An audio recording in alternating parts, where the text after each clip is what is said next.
ಮೈಸೂರು ಜೈಲಿನಲ್ಲಿ ಕೈದಿಗಳು ಎಸೆನ್ಸ್ ಕುಡಿದ ಪ್ರಕರಣಕ್ಕೆ ಸಂಬಂಧಪಟ್ಟಂತೆ ಚಿಕಿತ್ಸೆ ಫಲಕಾರಿಯಾಗದೆ ರಮೇಶ್ ಸಾವನ್ನಪ್ಪಿದ್ದಾರೆ. ಸಾವಿನ ಸಂಖ್ಯೆ 3ಕ್ಕೆ ಏರಿಕೆಯಾಗಿದೆ. ಡಿಸೆಂಬರ್ 26ನೇ ತಾರೀಕು ನಡೆದಿದ್ದಂತಹ ಪ್ರಕರಣ ಇದು. 3 ಕೈದಿಗಳು ಸಾವನ್ನಪ್ಪಿದ್ದಾರೆ.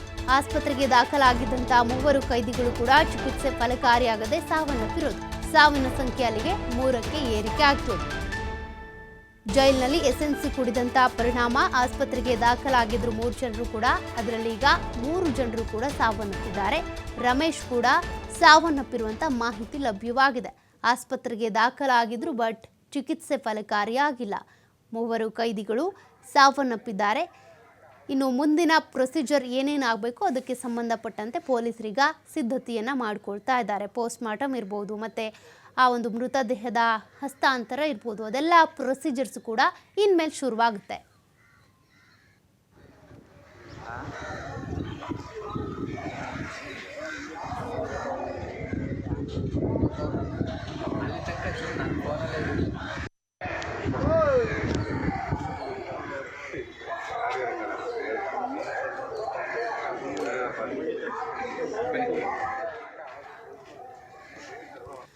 ಜೈಲಿನಲ್ಲಿದ್ದಂಥ ಸಂದರ್ಭದಲ್ಲೇ ಎಸೆನ್ಸ್ ಕುಡಿದಿದ್ದರಿಂದಾಗಿ ಅಸ್ವಸ್ಥರಾಗಿದ್ದಂಥ 3 ಕೈದಿಗಳನ್ನು ಕೂಡ ಆಸ್ಪತ್ರೆಗೆ ದಾಖಲು ಮಾಡಲಾಗಿತ್ತು. ಮೈಸೂರು ಜೈಲಿನಲ್ಲಿ ಈ ಘಟನೆ ನಡೆದಿತ್ತು.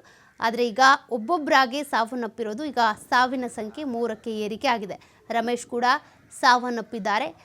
ಇದಕ್ಕೆ ಸಂಬಂಧಪಟ್ಟಂತೆ ಮುಂದಿನ ಪ್ರಕ್ರಿಯೆಗಳೇನಿದ್ದಾವೆ ಅದನ್ನು ಪೊಲೀಸರೀಗ ಸಿದ್ಧತೆ ಮಾಡಿಕೊಳ್ತಾ ಇದ್ದಾರೆ.